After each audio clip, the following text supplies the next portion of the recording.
guys. Hope you're enjoying this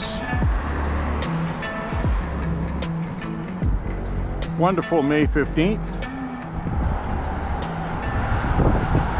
June 15th, aka Juneteenth.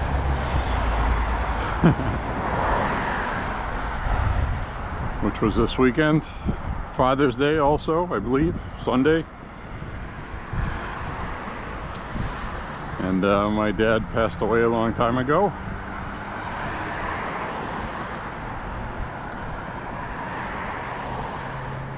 So,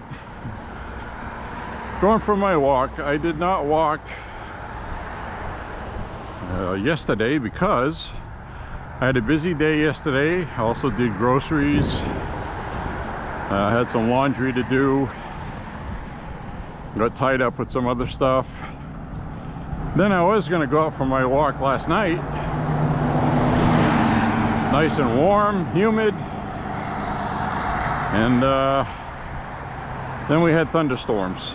So by the time that cleared out and the rain stopped, it was getting late. I was like, well, I'll just go for my walk today. So I'm hoping to do about 6 miles today. We'll see. And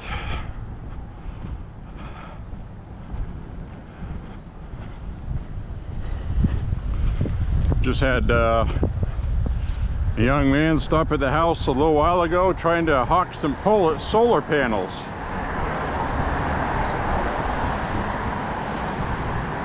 For Janet Mills. He even had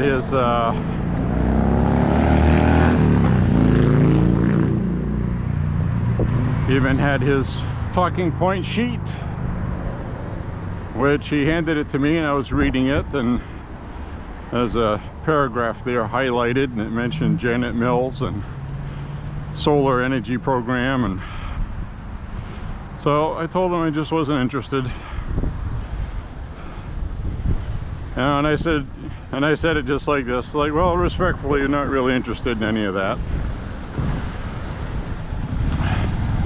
And he was like, yeah, that's cool. Good looking young black man out trying to sell some solar panels. I imagine he's getting paid. So shook his hand and said thank you very much, not interested, and he left.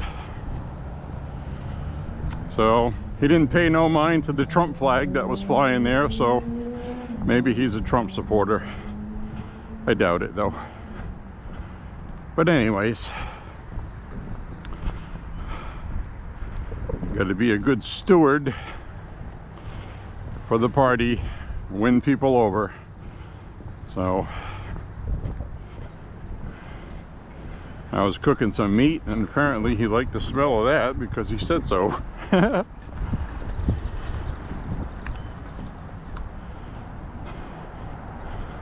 So yesterday was hot and humid, had the AC on, and then today the high temperature is like 70, 71. The air is dry, it's not humid, and that's what happens here in Maine.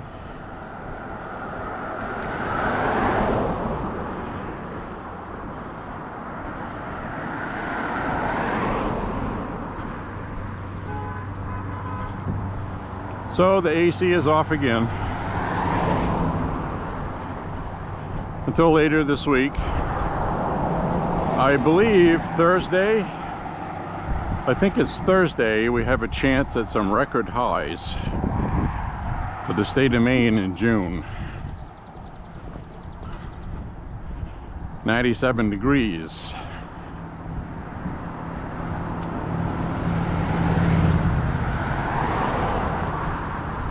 I think the highest temperature recorded in Maine ever was 100 or 101, and that was decades ago. And that wasn't for June, that was for the entirety of ever. So But we have seen plenty of 90 to 95, 96. We've had some of those.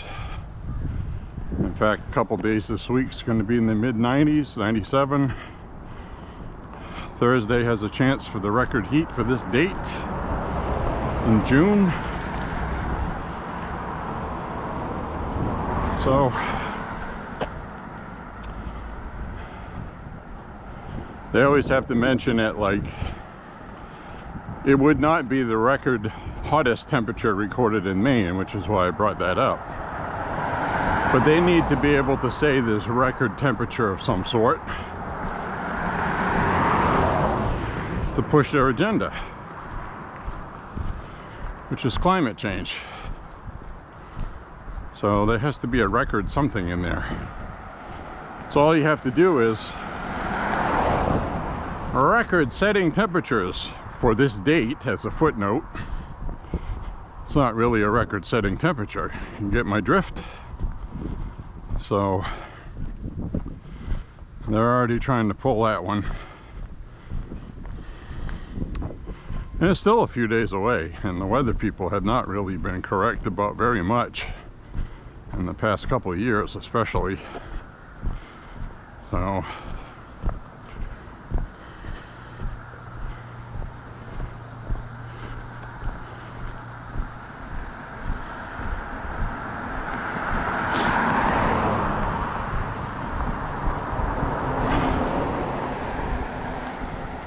So it looks like Mr. James May in the UK, if you're familiar with Top Gear and the Grand Tour.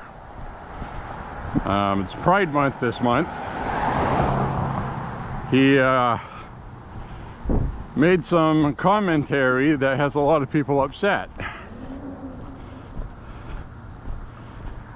There's a photograph that he posted that shows the entire street covered with these new gender ideology flags, the new designs, where, to be honest with you, nobody knows what the hell the designs on them stand for. And used to be just a rainbow flag, but now it's like a whole bunch of stuff in it. And he made some kind of reference to Nazi Germany, but not in a way where he would compare what's going on now with Nazis. But of course, you know the left. As soon as he made reference of Nazi and Pride Month in a non-positive way, that was it. So they are all over him for that. Now, if you're not familiar with James May, he's been very supportive of Pride for years. Many suspect, like I do, that he's gay. And I don't know why he just doesn't come out and say that. That's his business. I don't care. Point being,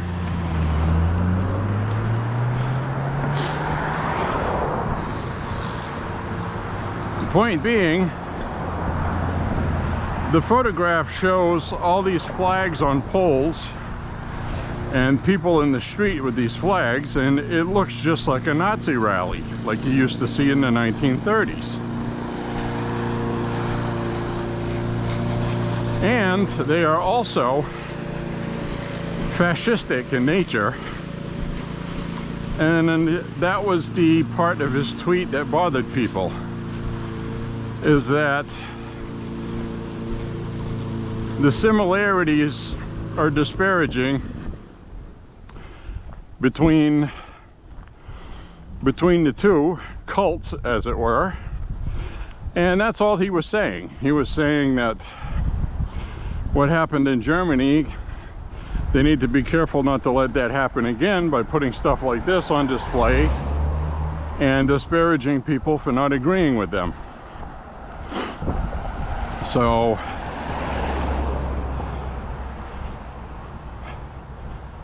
he's a very clever way of wording things.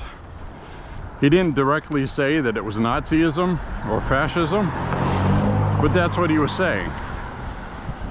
And most people seem to agree with him because it's true. It's absolutely true. You know, you don't go along with it, or you know, You make one of these people angry, they make your life crap, try to get you canceled, fired, whatever. So I guess they didn't like his commentary. I think it's more like they didn't like hearing the truth.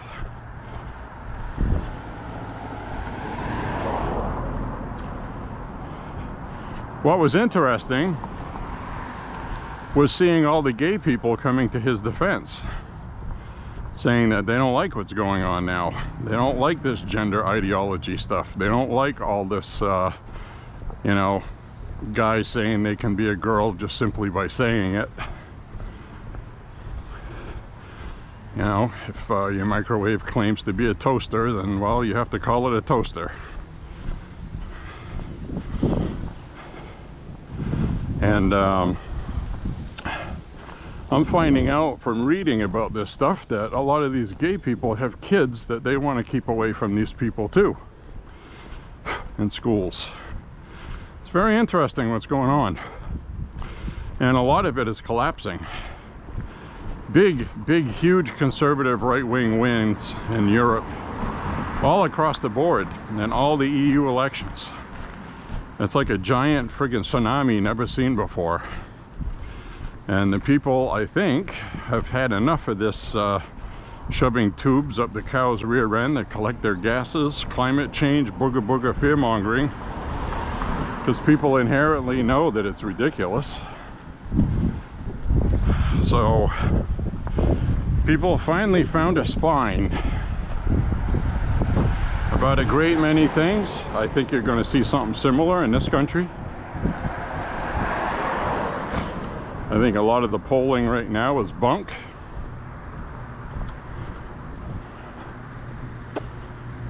They can't have Donald Trump running away with the polls. They just can't have that. So if they're willing to cheat to throw an election, then they're willing to give false polls. Okay, that's all I'm saying. These leftists don't mind cheating at all. It's in their DNA. The end justifies the means. Trump cannot be president. We will do what we have to, even if we have to cheat, lie, steal, kill people, whatever. And I really do fear for Donald Trump's life. And I know normally that would sound like conspiratorial rhetoric, but these people are unhinged lunatics. It's unbelievable what the media has done. And I do blame the media. They're supposed to be the gatekeepers of democracy. When a Democrat says something ridiculous, like we've heard many of them say, the media is supposed to say, hey, wait a minute now, you can't say that. That's ridiculous. They're not doing that.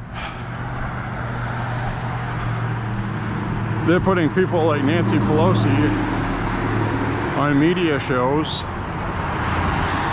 talking about how Trump says there's going to be a bloodbath, and you know, he's a dictator, blah blah blah.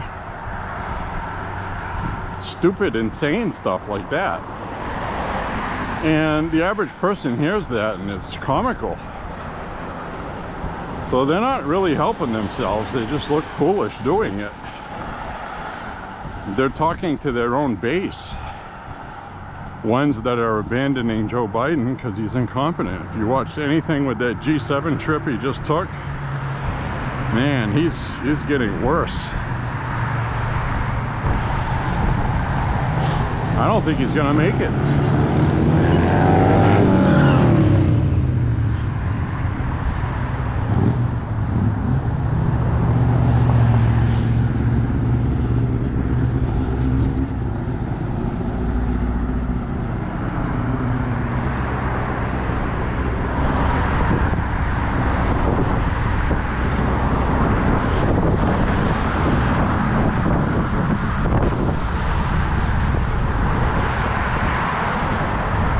So my older brother today sent me a message, a text. He's in Cundy's Harbor, Maine. Nice place on the coast. He sent me a picture, looks nice.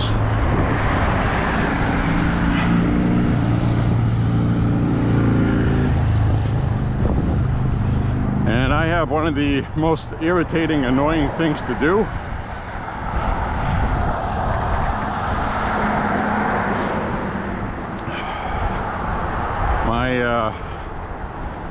My iPad is, next month will be a year old, and it's an iPad 10th generation. It's got about 1 month of warranty left, and I left it plugged in. It was charging, and I fell asleep and left it plugged in at night. Now, I didn't do any damage to the battery. The newer iPads, that doesn't happen, and the newer iPhones as well.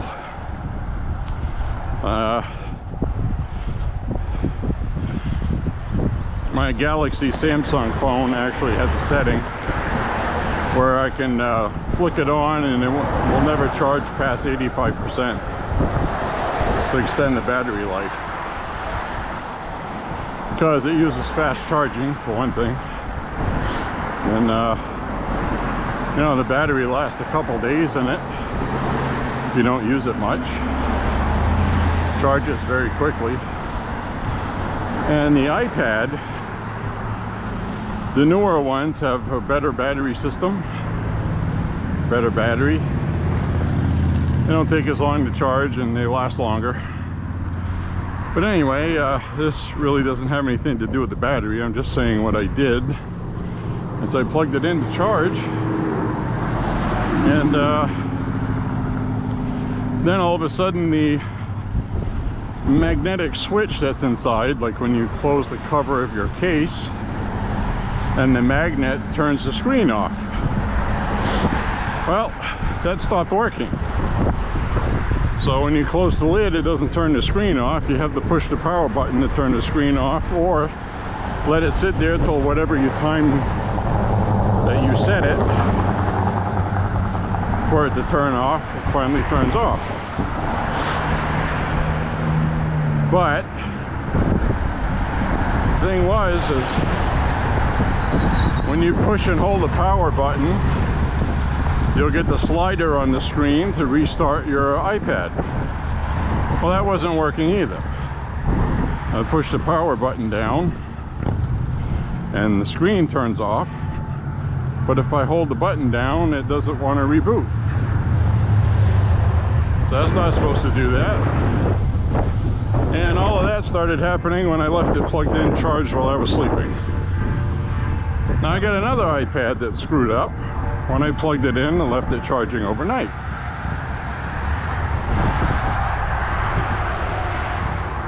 Right?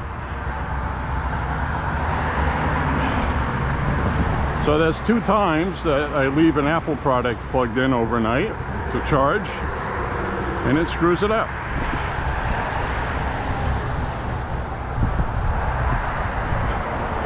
The other one that happened to, now it won't boot. It gets to the boot screen and it keeps restarting and restarting and restarting. So I went and plugged it into my laptop and downloaded an update. That should fix it if it was a software firmware issue, and installed it, and it still does it. So that iPad went past the warranty. Still perfectly good if you can get a new operating system on it. I could get it fixed, but I got another iPad instead. So anyway, I got an iPad with more space, faster processor, blah blah blah. So it's all good, but you know, I got this paperweight, I don't want to throw it away. And I know they have a trade-in program where you wipe it clean and reset everything, but I'm not even able to do that, and I don't want to trade in an iPad that has my personal information on it, because I think I had Apple Pay set up on that and other stuff. And so anyway, I'll just hang on to it, whatever. And so I'm going to use a backup iPad I have that does work, that has a broken screen. It's got a cracked screen, which is another one I never got fixed because the repair costs weren't too much less than buying another iPad. So what's the point, right? So anyways, long story even longer. I got in one of these Apple support things, which I downloaded the Apple support app and really wasn't expecting anything except another headache. And I thought, you know, okay, they're gonna go through all this process. He's gonna want my serial number for it. He's gonna want this purchase date, receipt, which I have all that stuff. I had it all ready. I knew he was gonna ask for it. And I also knew that he was gonna say that because as soon as he asked for the zip code, it's like, well, closest place you're going to find for that is in Augusta, 36 miles away. I don't really feel like driving to drop anything off. Told him that. Said, you know, Maine's rural. It's the way it is. Sorry about that, you know. So he was like, okay, no problem. If you don't mind waiting 8 to 10 days to have it serviced, we'll send you a box, shipping labels, won't cost you anything. He sent a link with information on how to prep it, how to get it ready. All right, no problem. Lickety split, everything went really smooth. Now I just gotta wait for a box in the mail, ship that out, and they'll either fix it or replace it. So probably what I think they'll do is they'll end up replacing it, because this guy did a diagnostics on it remotely. I gave him permission to access it, and he said he couldn't detect anything wrong with anything. I sent him screenshots of how I had everything set. It said push the power button, you should see the power slider. And I also had the setting for when you close the lid, the screen turns off. And it wasn't doing that, so something's obviously wrong with it. So we'll see what they say.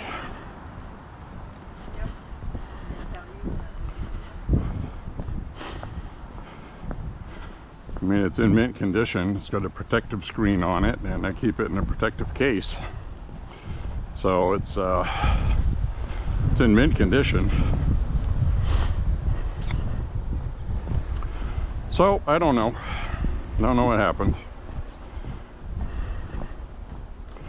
I mean, even if it's something dumb like the magnet inside it loses its magnetic whatever, I mean, it's still, the power button would still work if you hold it down. So something is screwy with it. And I did an internet search for that, and other people had similar problems. So I got a feeling I'll be getting a new iPad, and they're not going to say it's a known problem, but if you search for that problem, it's pretty common. Nobody has any offers for any kind of fixes. The only ones are the basic ones: install a backup or do a factory reset, and none of them fixed it. So it's a mechanical issue of some sort. Something shorted out in it while it was charging, best I can tell. So my advice would be is don't leave Apple products charging overnight while you're sleeping.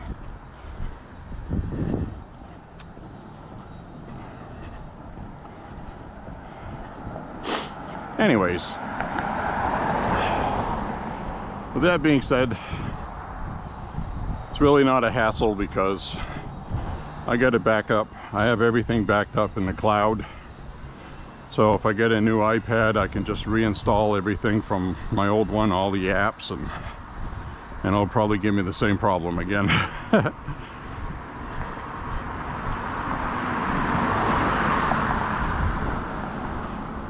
So anyway, it's under warranty. Won't cost anything. Won't cost the ship. Put it in a box and send it out. I'll use my backup one with a broken screen for a couple of weeks.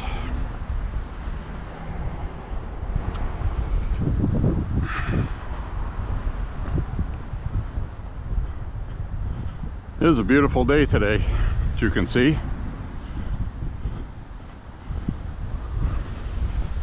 Yesterday, not so much. Hazy, hot, humid. Had the AC on.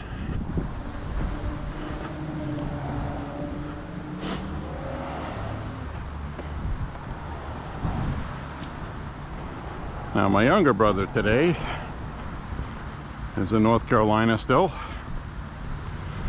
And he's going to a Bull Durham.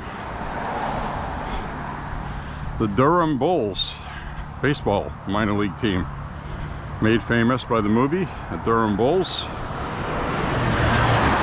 Kevin Costner back in the day. So he's going to see a game there, just to say that he could see one. Tickets aren't very expensive. They're seating even behind the dugouts, like $31. That's it. Pretty cool.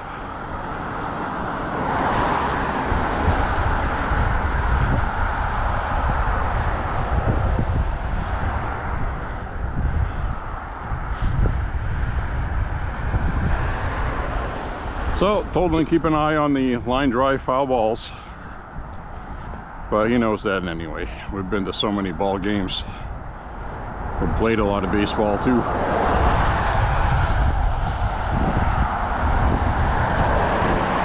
So the weather today is perfect, like perfecto.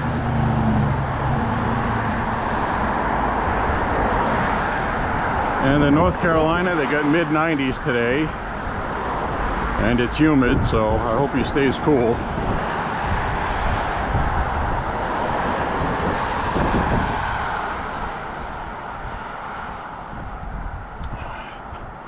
And it looks like the game was almost sold out because it looked like Father's Day weekend, you know.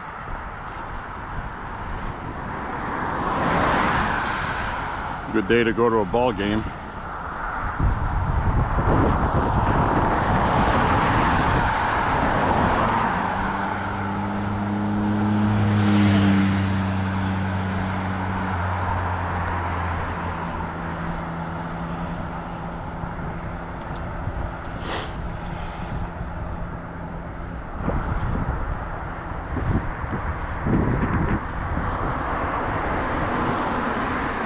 So we had some excitement here in Auburn, across the river. It's actually, from where I live, is 3.7 miles away. Not very far at all, across the river into Auburn. Just on the other side over there where I'm pointing. And this guy, I think his last name was Hinckley, went crazy. He went crazy with a gun.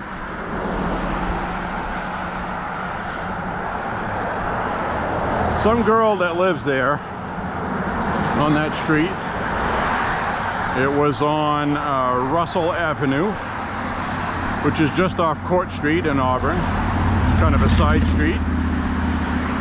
This guy was trying to break into this woman's house. Couldn't find out if he was associated with her somehow, ex-boyfriend, whatever, some sort of acquaintance, really have no idea. But the point being, he just got out of jail on the 12th, like literally like 2-3 days ago, for being violent, threats of violence, criminal threatening with a gun. Wasn't supposed to have a gun. So he tried to break into this woman's house. and some guy that was around there got into an argument with this guy. It was late at night, just past midnight last night, and a shootout started. So the guy that was let out on from jail on bail for being violent and doing bad things, the district attorney in Auburn recommended that the bail be higher because he said this guy was dangerous. Well, the judge, you know how judges are, especially liberal judges. I don't know for sure if this judge was liberal or not. I'm just saying, more than likely that's the case. Lowered the bail to, like, I think they said $1,500 or $1,100, and the guy was out on bail. So he went on a rampage. Shot at police officers. A couple police officers got injured, not from being shot, but personal injuries from falling. One of them was on a roof. I guess he slipped, hurt himself while he was being shot at, and the suspect was up on the roof exchanging fire with police. He had okay, this is the other thing. This guy was running around in the neighborhood setting fire to propane tanks outside the buildings in the neighborhood. So there were multiple explosions, 2 houses burned. This guy was having a personal friggin' Rambo war, okay? Came unglued, lost it. So, anyways, he was on the top of one of the houses he was on top of was on fire because he set the fire. Another one, he exploded the propane tank, which there's nothing left of the house. Miraculously, nobody got killed. So that's what happened last night. But that seems to be the key gist of the story, is the judge could have set bail where that person would have remained in jail, and he decided to give him a lenient bail, and 2 days later he does this. And the district attorney had warned the judge to give a stiffer bail. So every time something in Maine happens that's like that, it turns out, you know, it's stuff that should have been prevented if the system worked the way it was supposed to and these people weren't idiots. So that's what happened with that. That's all the news I got on that so far. So I don't know what type of firearm it was. I don't know if it was a handgun, rifle, shotgun. I don't have all those details yet. I want to know what his relationship with that woman was. And you never know, it just could have been he hit on her and she told him to get lost, loser, you know. So when he got out of jail, maybe he was in jail because of her, you know, because he threatened her or something and she had him brought to jail. So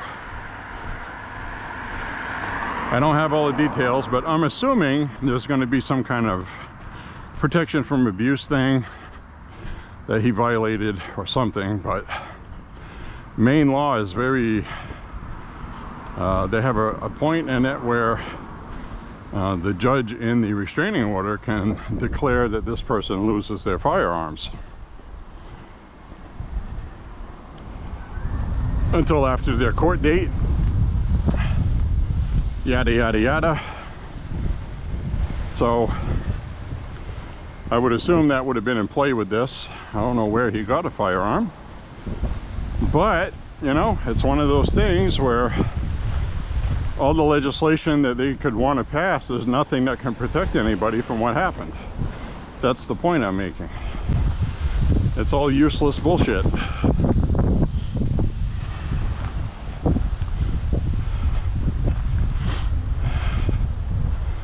You know, it's like, well, 72-hour waiting period, which takes place, that starts August 11th, I think, officially. Well, okay, somebody's feeling bad and they want to kill themselves. Well, they want to go buy a gun and do it that way. Oh, they can't buy one now. Okay, there's a 3-day waiting period. Now, they're either going to wait 3 days, maybe they'll cool off and they'll change their mind, or they might say, you know what, well, that sucks. They sell rope for free. I don't need any waiting period or ID for a friggin' piece of rope. So hanging is still a very popular way to kill yourself, according to the stats I've read. It's cheap, easy, and you don't need a FBI background check to buy it. Yada yada.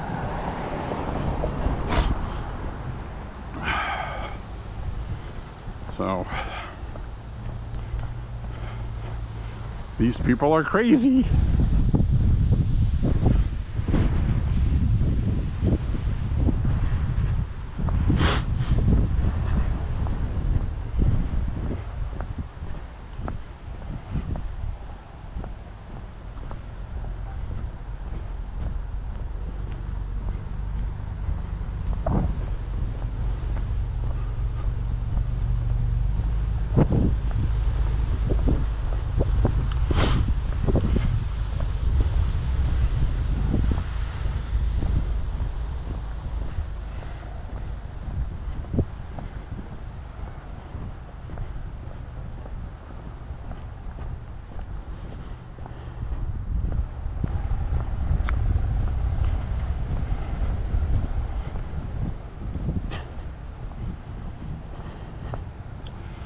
Yard sale, 8 to 3 o'clock.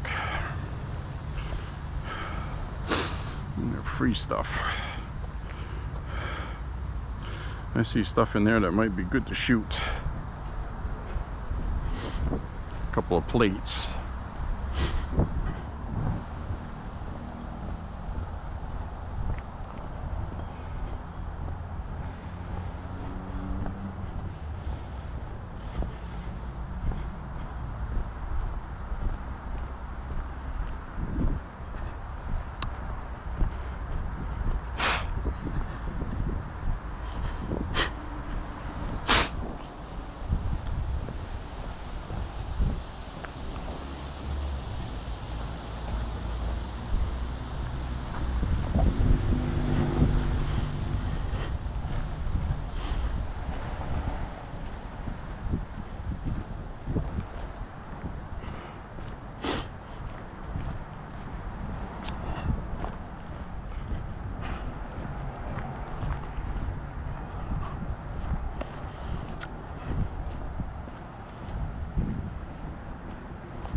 Oh, this tree's bark fell off. Well, that's officially a dead tree. Yep. So that is a tree just waiting for a storm to snap it, because it's a pine tree on top of that. But that tree is dead. D-E-D-D.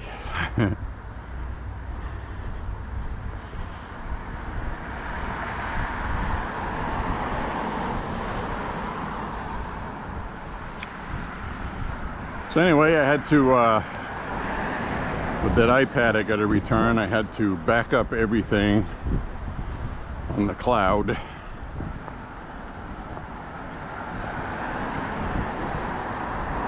I use like 5 or 6 different clouds by different companies, which is always risky if you have pictures and video, but where else are you going to keep it? You know, I got a 1 terabyte hard drive, just about full. It's got pictures playing hockey from the early 2000s. It's all stuff I want to keep. And you know, what do you do with all that stuff? And even if you start thinking about it and you get all these old pictures and photo albums, what are those actually good for? You know, other than nostalgia and memories and making you miss the old days. Just reminds you you're old. You know, it's not exactly the best for your psyche. Oh yeah, I remember I scored a hat trick that day playing hockey. Yeah, that was cool. You know, today if I put skates on, I'd probably break my ass. Yeah, let's go relive those good times and remind myself how old and decrepit I've become. So, and then what happens when you die? Serious question. You got all these pictures. You know, both my parents are gone. So now we got photo albums with all these pictures. I literally can't tell you who 3/4 of them are in the photo albums. Black and white photos from the late 50s, early 60s. Have no idea who they are. So, you know, I mean, it's good to have all that stuff. Pictures of me and my brother Jim, you know, 3 and 4 years old with hockey sticks, black and white pictures, doing like street hockey in the yard. Yeah, that stuff's kind of cool. At the same time, it's kind of sad. Sort of, I guess. I don't know. Depends what mood you're in at the time. Let's put it that way. Let's just leave it at that. It's like good to have when you're in the mood to look at them, that once a year. Maybe that's it. You know, I got a bunch of VHS tapes I had transferred to DVDs myself, and now I don't have a VHS player. I don't have, you know, and if you want to buy one, you got to find a refurbished one for $170, and no guarantee if it'll work or not. Won't eat your tapes. But anyway,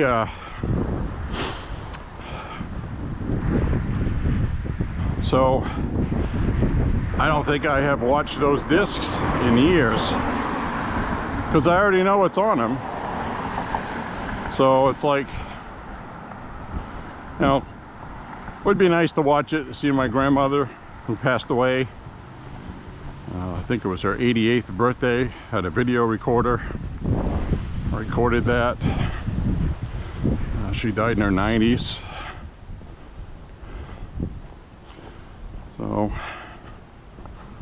but you know, it's like, I remember her. I remember everything with her. Her voice, how she walked, and all this other stuff. Maybe some people don't have a good memory for that stuff. I don't know. I've never had issue with that, really.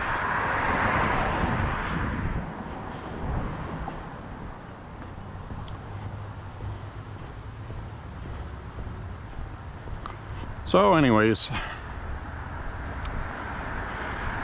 the reason why I thought of that is my older brother sent me a text and asked me if I had any way to get any VHS stuff onto a USB stick.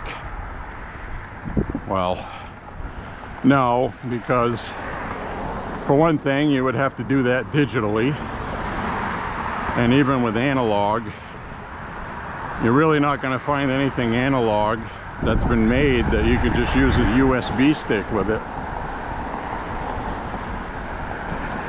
So even if I had a VHS player, I'd be playing the tapes and recording them on DVD. And then that would have to be transferred on a computer into a digital AVI or MP4. And then that would have to be put on a USB. So, no, I can't do that, even if I had a VHS player, which I don't. So, I think he wants to go look around in a pawn shop for a VHS tape player. May very well find one. He's not going to like the price on it if he does. And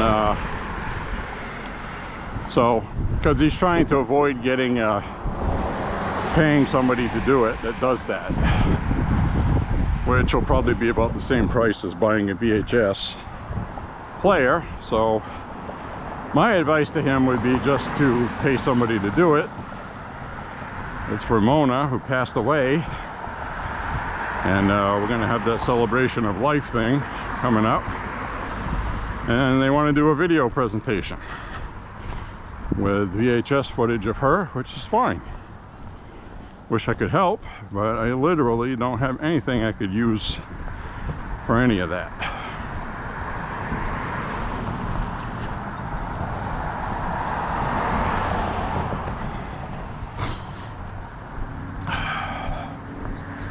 So,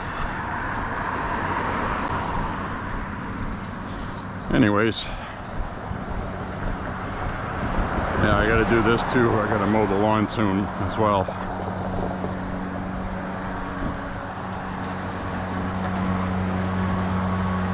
Sounds like an electric mower.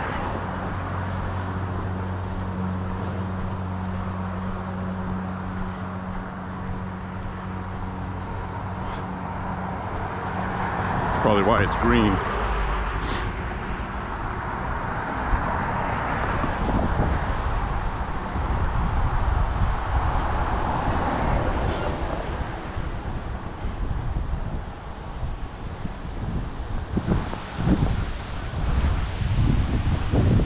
There's a nice breeze today, so I'm getting hot while walking, but the temperature is only about 71 and we got a nice breeze.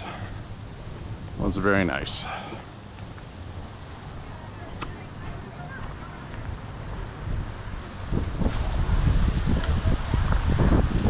Hello.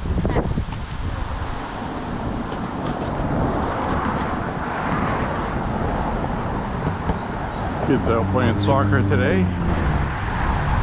Good day for it.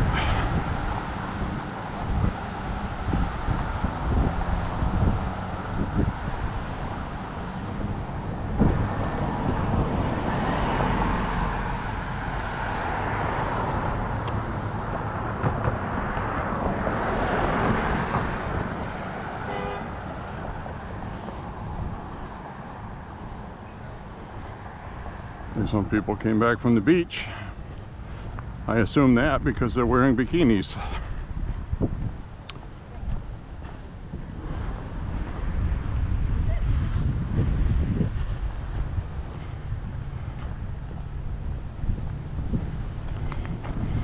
Here's our solar-powered robotic lawnmower.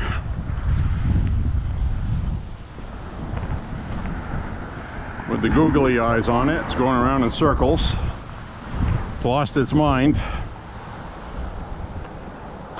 Where is it going to go now?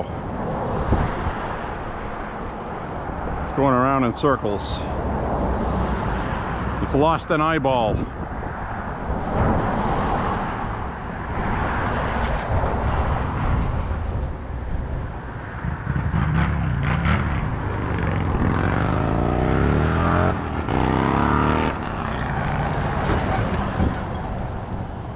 That's funny. I just heard a motorcycle going up the street, which you just heard, and then I saw those two kids on those electric scooters, and for a second I was like, wow, those scooters sound just like motorcycles. Which obviously I didn't really think that. I'm just making a joke.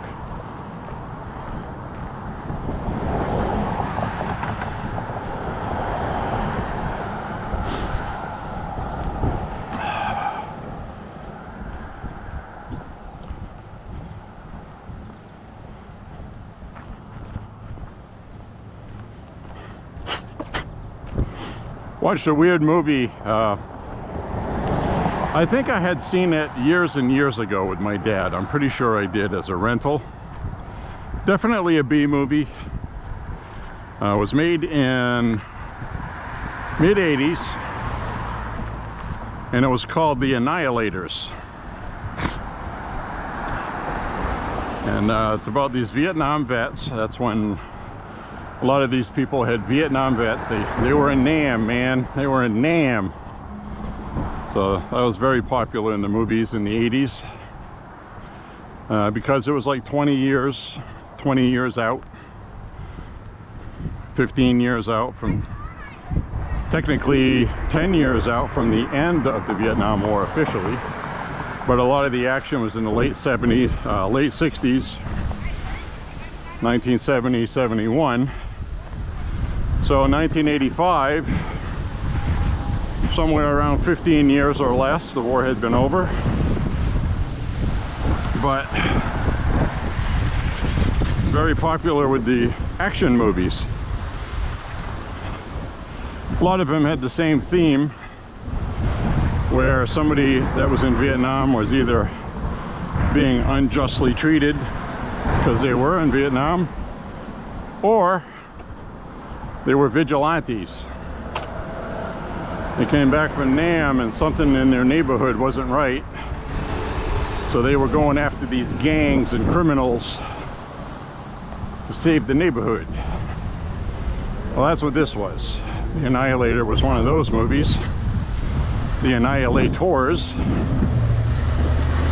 And it kind of has like those familiar 1980s actors where you don't know their names, but oh, that guy's in it. So it was a movie of those guys. Anyways, it's kind of funny watching it because there was a lot of cool guns in it. Everybody in the movie has absolutely horrendously awful trigger discipline. Just awful. Every scene, they got their fingers on the triggers, pointing it at each other, standing there talking to each other, both with their fingers on the trigger, guns pointed at each other's guts, saying their lines. And you know, they're real firearms, but they got blanks. I get it. But it's just funny watching it, that's all. Modern movies, you don't see that a lot now. Sometimes you still do, but you know, back then guns were more dangerous because people were more dangerous with them, and they didn't have all these restrictions. So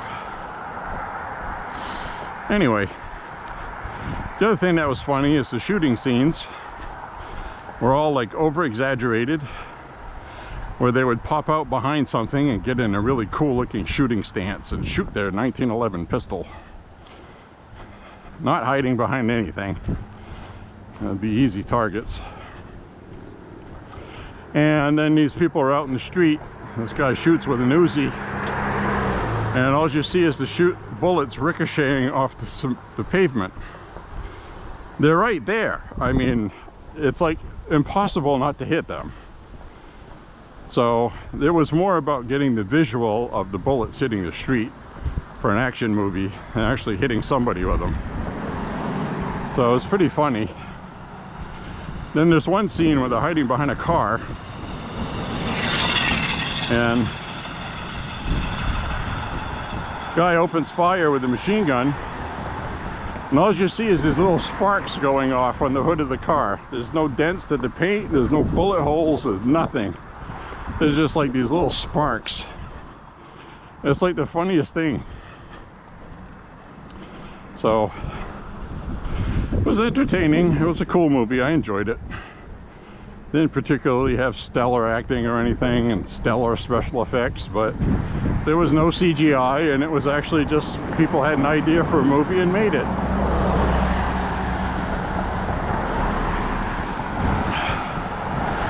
All of these guys in it were, you know, we're talking 10, 15 years after Vietnam. you know, and they're showing footage of them fighting in Vietnam, and they all look like they're 40, 45 years old, and then 10 or 15 years later they're still 40, 45 years old. It's pretty funny. And if they were 40, 45 years old, that's really not the age you were fighting in Vietnam. If you were an officer of that age, then you weren't on the battlefield. So anyway, there was a lot of funny things like that. You know. And of course they have that thing there where you run out of bullets. You know, it's like the gun's out of bullets, well, it's no longer useful, and they throw it away. It's like completely unrealistic. Nobody would ever do that. Not ever. If you're into firearms, you love your firearms, you paid money for it, you've loved it, you cared for it, you've cleaned it, it runs out of bullets, your first thought isn't, well, it's too heavy to carry with no bullets, I'm just going to throw it away. It's not going to happen.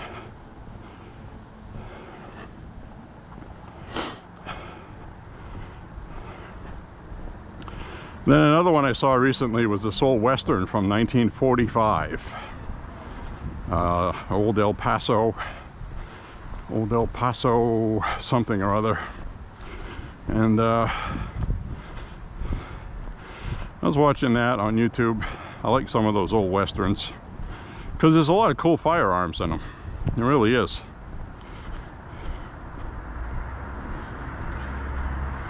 And what's interesting is, like, you'll see an old Winchester lever gun and it looks old in 1945 because it's from the 1800s.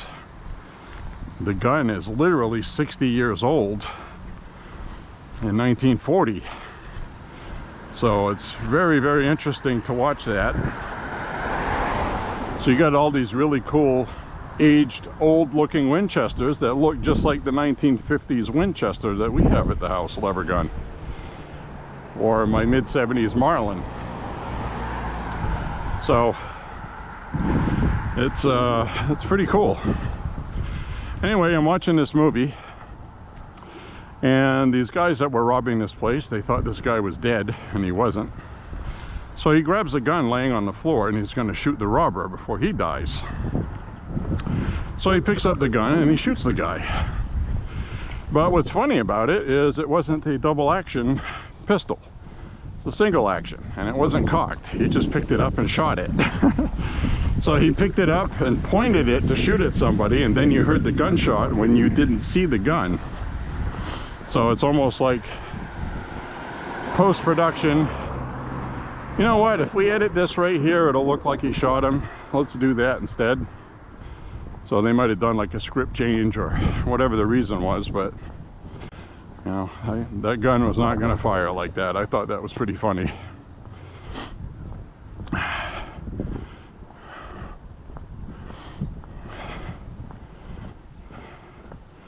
So I've never seen a single action army pistol, revolver shoot without cocking the hammer.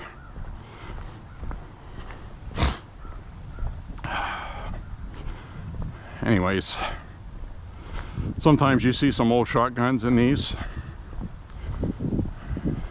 A couple of times I've seen an old firearm and I was like, wow, what is that? Didn't recognize it. Took a while to find it online, and then when I did, I was like, wow, never heard of that. It's a piece of junk. You read about it, nobody liked those. They malfunctioned all the time, broke down, they were garbage. So, just stupid little things. I like to do that when I'm watching movies. I like watching movies that have firearms in them, old ones. Some of the newer movies have newer firearms.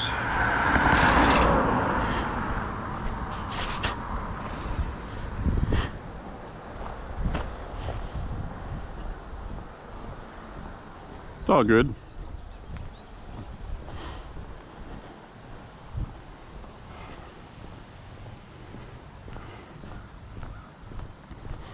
A lot of people like the old-fashioned looking M16 type carbine. Made popular in Vietnam and other places. TV shows like SWAT. And, I mean, those are okay. As far as that style of rifle goes, I like the newer ones better. I think they're made well. Functionality is good. They're easy to maintain. I still don't know why some people have problems all the time with the AR rifles, and I'm starting to figure out it's because they mess with them. It's one of those things where they have to take it apart and do this and polish that and adjust that and get this aftermarket part because this guy had that, and they end up with something that doesn't shoot. I rarely will change anything out of the box unless it's something that affects the trigger pull. Other than that, I don't really change much.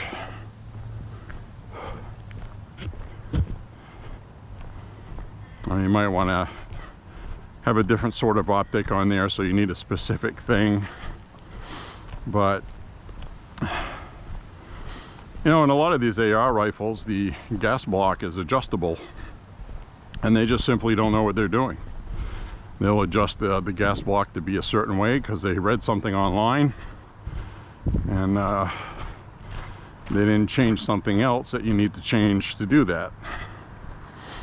You know, things like that. See a lot of that. See it with guitar owners too. See that a lot with guitar owners. They do a lot of things to their guitars that just, I'm like, why are you doing that?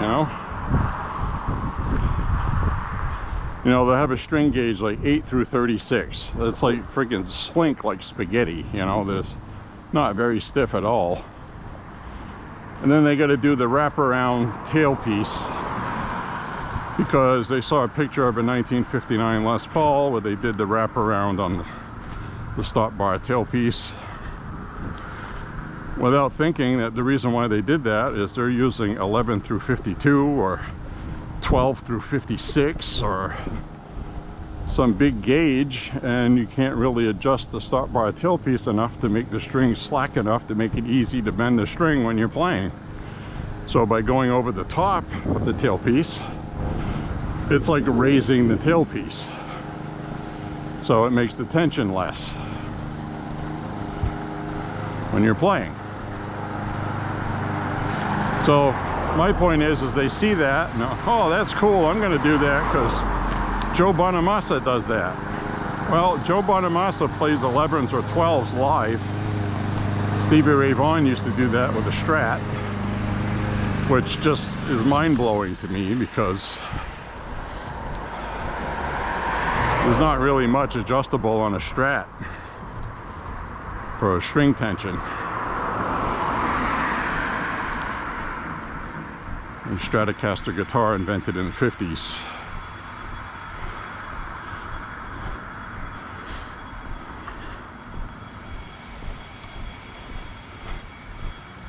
So that's the other interesting thing about anything really, whether it's motorcycles, cars, guitars, firearms, even to some extent modern people getting back into vinyl records or people just finding it for the first time. There's a nostalgia that comes with it, and they don't want the new stuff. They want new stuff that looks old, or they want the old stuff. So firearms, you get lever guns that look like the old guns, etc. They do the same thing with guitars. They sell guitars that look aged for thousands of dollars, so it costs a lot of money to have a guitar that doesn't look new. I mean, it sounds funny, but that's what they do. My Gibson Custom Shop Historic Les Paul sold new for a few $1,000s, and that was a VOS, Vintage Original Spec it's called, and I got it slightly aged. It showed up brand new. It had a couple dents in it. It had some scratches on the pick guard. Looked like it's been owned for 20-25 years. And now it's all broken into me because I've had it since 2016. Been playing it for a few years now. Now it's got all my wear spots on it. And it's an absolutely beautiful guitar. And a lot of people are like, why would somebody buy something that looks like it's used, old, and pay that much money for it? Well, for one thing, they recreated the original plastics from the 50s. They used the same kind of glues they used in the 50s from animal hide glue. Instead of modern glue, they did everything that they used to do in the 50s. So then they age it falsely, but they're very good at it. It's very hard to tell that from an original old one, but you can tell the newer ones until you've owned it for 10 years, which I'm finding out. Now my guitar, nobody would know it came like that. They would think that's everything I put into it, and a lot of it is. So you're adding on top of what you got, and it's indistinguishable. I mean, it's really brilliant. And none of it affects the guitar itself anyway, how it sounds and how it plays, so it doesn't matter. They sell ones that look new, they sell ones that look kind of old. They sell some that are like heavily aged, like chips of wood missing out of them, cracks in the finish, things like that. Things that happen naturally from wood expanding from humidity, then contracting, and you know, the finish. It's called finish checking. Now I have a red Stratocaster from the 90s, and the finish on that is checked naturally, nothing done to it, and it looks beautifully aged on its own, really. So it's nice. I got no problems with that. Now the reason why I bring that up is you have modern looking lever guns, and you have ones that are brand new, crystal clean, brand spank me new, perfect looking, like the Rossi R95 3030 that we have. Cannot believe how good that was machined and made. And I know that from my original Marlin, 76 Marlin, where you get tool marks in it, and from when it was made, machine marks. Not Marlin's best era in the 70s, because like everything else, everybody was cutting back to save money because of the economy. Gibson Guitars, speak of the devil, that's another company that did some radical changes, and they're the least sought after Gibson guitars because of it, which is what happens when you get a coffee company that buys a guitar company. They see the bottom line and do things to save money. So anyway, point being, that Rossi R95, in my opinion, is literally as good as the expensive Marlins that you would have bought in the 70s or 80s. So, and they're selling a lot of them. Now Smith & Wesson makes a lever gun now. They chose to make it look like a vintage design, but it looks modern. There's also a Henry black, kind of like stealth looking tactical lever gun. So there's something for everybody. There's less expensive, more expensive.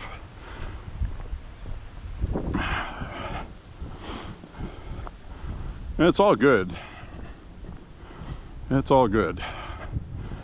I think anybody that buys a Rossi from the last couple of years can't go wrong. Longer than that, yeah, you know, get what you pay for. Stiff loading gate, blah blah blah. Cut the spring so you can have easier to load. Sharp edges on the metal, cut your finger. But nowadays, everything is wonderful from Rossi. They're made better, the finishing is better, the fitment is better. You don't have ugly seams and gaps on the wood stock where it meets the receiver. I think Marlin should be very concerned. Henry also. You know, and they're making their guns in the United States, and they pay the American workers more money, so they have to sell them for more. And that's the thing. So now that's going to be something that's not very popular with Donald Trump, with some people.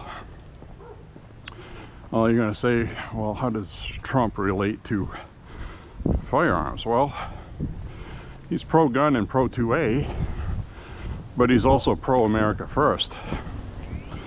And these companies having firearms manufactured in Brazil for peanuts are selling them, they're underselling American companies. That's what they're doing. So Trump may very well increase tariffs on Rossi, and Rossi's might go up in price as a result to make it more competitive for American companies, which ultimately, if you're America first, that's important to you. So, you know, you can't have it both ways.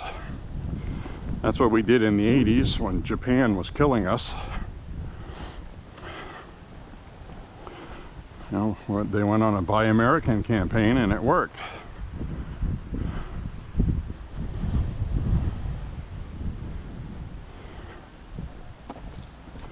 So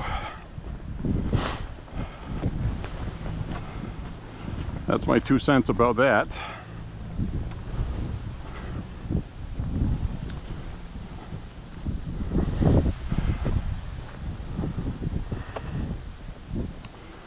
And the other thing is collectability. Americans just don't want stuff made overseas. There's American-made Jackson guitars, $2,000 each. And then there's ones made overseas you can get for $900, which are comparable. They're really good, but they're not as good, and they're not made in America, and people just prefer the American-made ones. It's the same thing with Gibson, it's the same thing with firearms. No matter how good that Rossi is that you buy, how well it performs, how beautiful it is, it's still a gun made in Brazil, and an American's going to be like, well, I'd rather have an American one. I'd rather have an American one that's not as good. That's just the attitude some people have, you know. What's the first thing they tell me about my Maverick 88? Oh, I got a Maverick 88, Mossberg. Oh, the parts are from Mexico. It's assembled in the United States. That's the first talking point that they throw out there. It's not like, oh, it's a really good American company, it's this, that. No, it's... And they do the same thing with the Mexican-made Fender Stratocasters. You have a guitar company in Southern California. The American-made Stratocasters, $1,200, $1,500, $1,600, $2,000. Custom shop guitars, $3,000, $4,000. And then you can get a made in Mexico Strat for $900, $700. And they're damn good. So the American Stratocaster will have like Seymour Duncan pickups. The Mexican ones will have what's called Duncan designed pickups. So kind of like a generic pickup, but it's basically the same design, same parts, just doesn't have the name on it. And they're made by a machine rather than wound by hand on the bobbins. So there's a whole bunch of other arguments to that, where machine wound ones controlled by computers are probably more accurate than what people can do, but then you have a person that's been doing it for 30 years. He's very nuanced, he understands what he's doing. That's a pretty good argument. Is he going to make a better pickup than a machine? Well, anything handmade costs more, for one thing. But anyway, I'm just talking.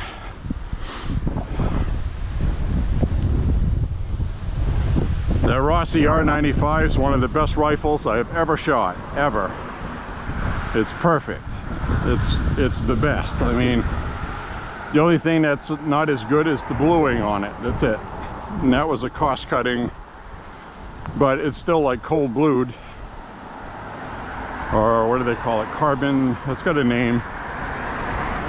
But it's not that real fancy, expensive, time-consuming bluing like Marlin used to use. But it looks good. It's bluing. It protects it from rust. It looks beautiful. It's just a different kind of, you know, it's like the old Colt 1911 will have this really nice bluing. But then you can get a 1911 that's got Cerakote on it, and it looks beautiful. So it's,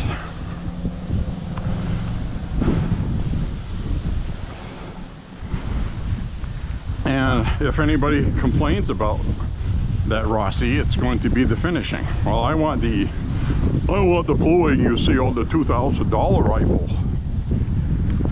Yeah, well then go buy a $2,000 rifle, because you're not going to find that bluing on a less expensive one. Because that's a very time-consuming, skilled process to do that. That's why it's expensive.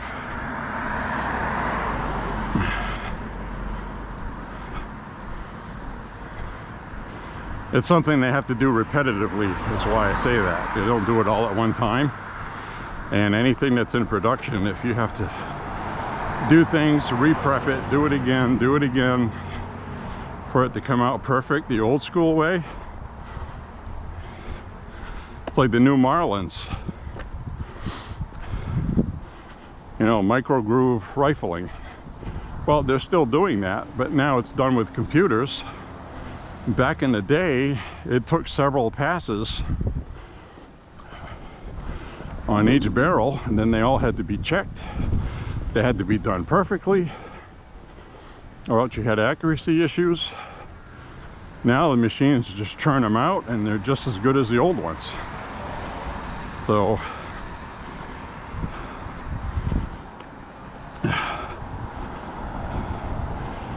that's why my Marlin has machine marks in it, because it cost them more to make it, because more things were done by hand.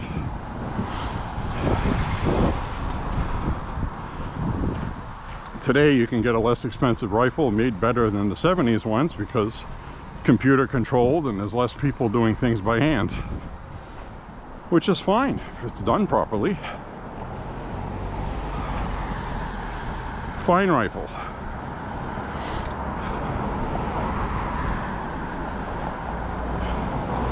Now it'd be sacrilegious for me to say it's better than my Marlin. The thing is it would be, I had to change the battery. It would be sacrilegious for me to say that the Rossi is better than the Marlin, but it's made better than the Marlin. I'm not saying that lightly. I love my Marlin 336, I do. And the R95 is not an exact copy of a 336. It's a copy of the I forget which one, but another rifle from the 50s. That's a Marlin. Shorter magazine tube. Kind of like a sporter model.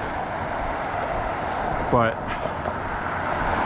anyway, point being is it's machined better. I'm sure the metallurgy is probably better as well. Now the bluing is not better than what Marlin used to use. That I will say. But it's got good quality wood. And what I've seen, the screws are the same steel quality. And the screws were blued. So it's good. It's good, it's good.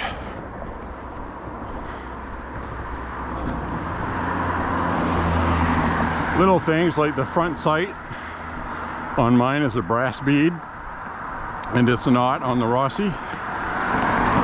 So that's little things like that to cut on cost. It's a one-piece front sight rather than something made, but I'm telling you it's good, I guess is my point. Anything you'll find on it that's not what you would consider legit, it's really nitpicking. How does it shoot? Well, it's a friggin' tack driver. That's what it is. No joke. So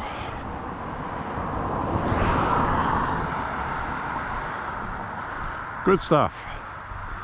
This is probably the best time, if you're into firearms, to buy firearms. Everybody's making really good ones. I was really impressed with my sister-in-law's Typhoon Defense, that Phoenix semi-automatic shotgun. That thing was friggin' awesome. And it wasn't just that it was semi-automatic. It's the feedback I was getting off the targets when I was shooting it. The choke on that barrel is absolutely astoundingly perfect. Perfect. 30 yards away, 8 to 10 inch grouping on a target. It was awesome. Manageable recoil.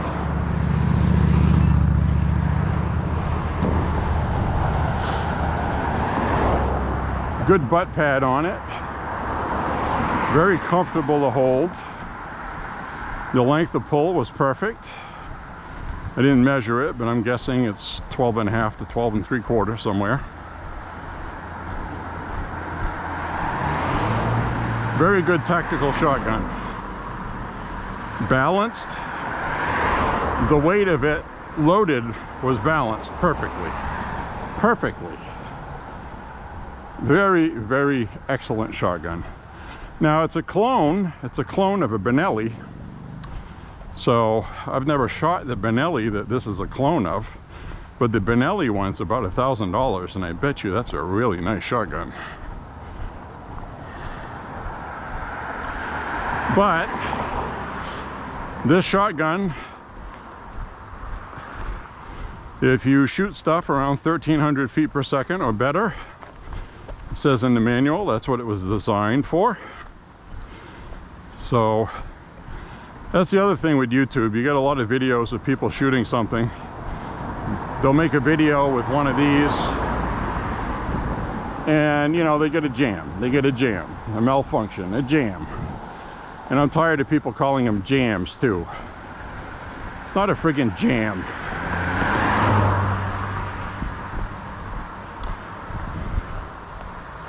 So you have a lot of people that will use basic, you know, $9.99 target ammo from Walmart in a semi-automatic. And then every other one you get a jam problem. It's jamming. Well, malfunctions happen when you have ammo that's not right for the firearm you're shooting. Especially when the manual tells you what you need and you're not doing that. So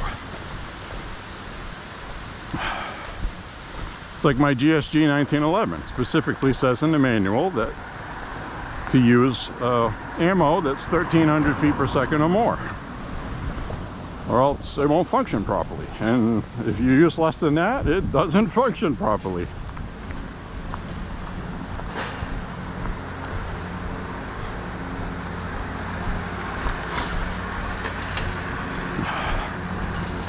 So anyways, very good shotgun if you ever see one. Again, that's Typhoon Defense is the name of it. And they got kind of like this weird looking knight's helmet, kind of a logo. Almost like something you'd see from that 300 movie. Well, those old Roman kind of helmets, kind of things. Typhoon Defense.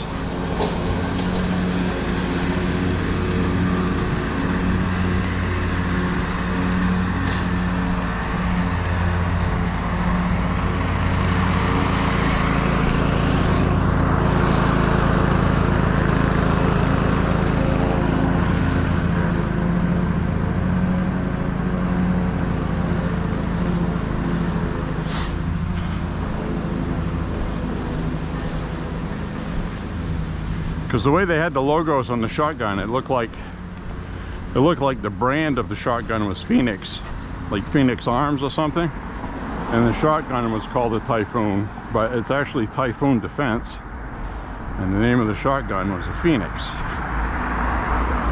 So, and they got a couple different kinds of those. The one that she had's the one that I liked. I read about the other one. It's like, well, that one's a couple dollars less. That's not the one. It's got a different kind of like rail system on it, especially on the front end where you could put a light and things like that, and had a longer magazine tube. I like defense shotguns where the tube is about the same length as the barrel. That's what I like. That's the style I like. And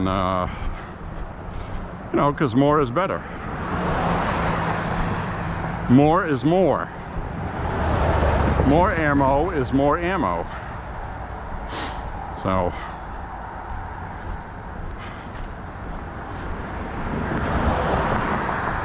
I would definitely get one of those. I checked a couple of stores online and people were sold out. So they're selling a ton of them and they're not having a hard time keeping them in stock. But they're freaking awesome. I also like the safety on it, location of it. I liked everything about it. Everything was comfortable. Nothing on it was like, now why would they put this here? Or this was cumbersome to do this, or everything was just right where it needs to be. For me, anyway.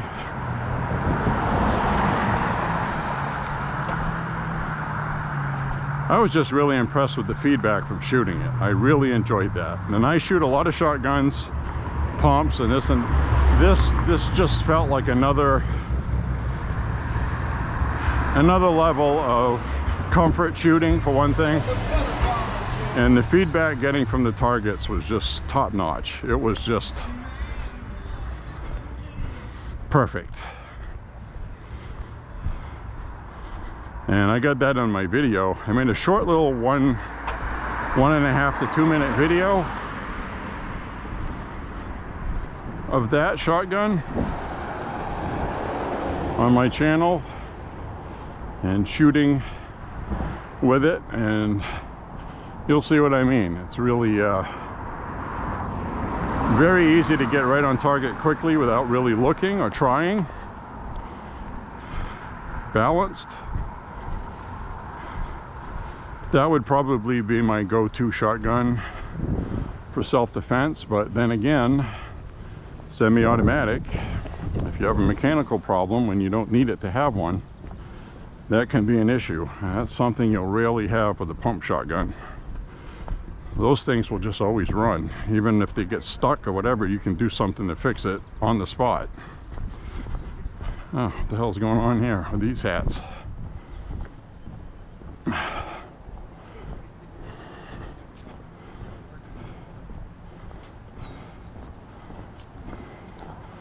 There we go. You guys get the coolest hats today.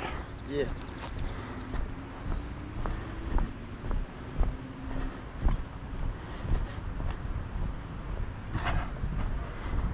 Well, I don't know what that was all about.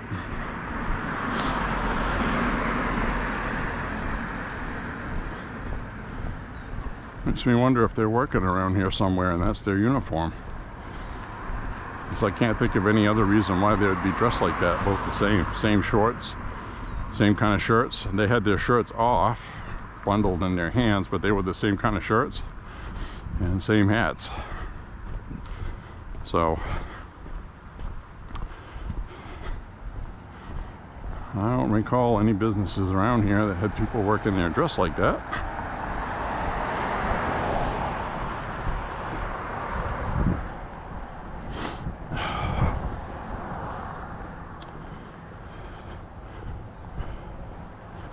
All right, 5.5 miles.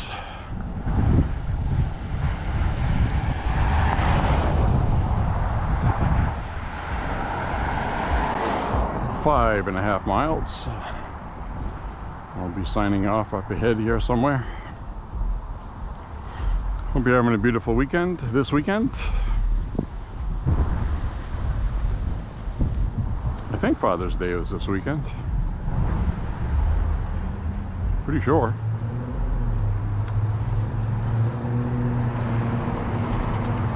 I don't know. Like I said, my father's long gone. And, I think about him pretty often, so I don't really need a Father's Day to do it. So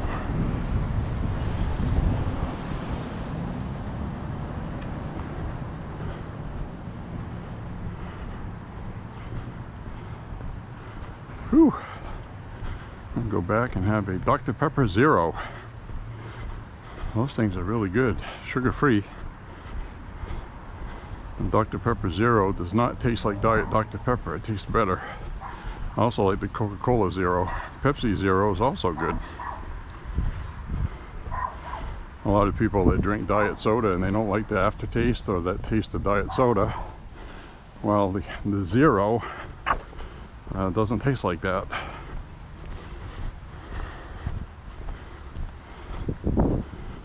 So they didn't want to pull a new Coke, so they just came out with a different product. So you get Diet Pepsi for people that want Diet Pepsi. Then you have Diet Pepsi, but it's Pepsi Zero for people that don't like Diet Pepsi. And for a while, I was like, that's probably the same damn thing, you know? Just put a different label, psychological thing. Nope, they taste different. And Dr. Pepper Zero tastes just like Dr. Pepper. It's really good. To me, anyway. I got some Diet Dr. Pepper, and I liked Dr. Pepper Zero better.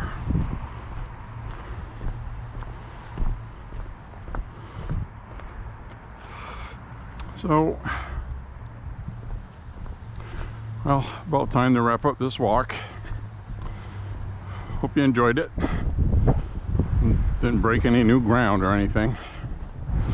But I hope you enjoyed the Woods Walk Gun Talk number 21. That was a good one. About home defense and shotguns and things like that. And we will talk to you guys later. Thank you very much for watching my videos, sharing the content. Click like and subscribe. And we will talk to you soon, friends. Bye-bye, everybody.